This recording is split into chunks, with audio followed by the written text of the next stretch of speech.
Subscribe ዓለም YouTube channel. በሙሉ በውሃ ልትጠፋ ስትል በአንድ ሰውና በአንዲት መርከብ ምክንያት የሰው ልጅና የእንስሳት ዘር ሊተርፍ ቻለ። ይህ ታሪክ በመጽሐፍ ቅዱስ ካሉት እጅግ አስደናቂና የታወቁ ታሪኮች አንዱ ነው።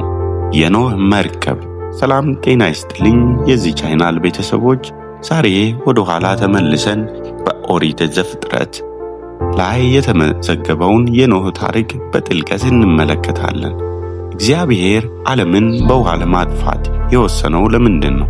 ኖህ መርከቧን እንዴት ሰራ? የጥፋት ውሃው እስከምን ድረስ ነበር? እናም ከጥፋቱ በኋላስ ምን ሆነ? ለእነዚህ ጥያቄዎች ምላሽ እንሰጣለን። እስከ መጨረሻው አብራችሁኝ ቆዩ። ታሪኩ የሚጀምረው የሰው ልጅ በምድር ላይ መብዛት በጀመረበት ወቅት ነው። ነገር ግን ከመብዛታቸው ጋር ተያይዞ ክፋታቸውም እየጨመረ መጣ። መጽሐፍ ቅዱስ በኦሪት ዘፍጥረት ምዕራፍ 6 ላይ እንደሚያስረዳው የሰው ልጅ ሐሳብና ምኞት ሁል ጊዜ ወደ ክፋት እያዘነበለ ነበር። ምድር በግፍ ተሞላች። ይህንን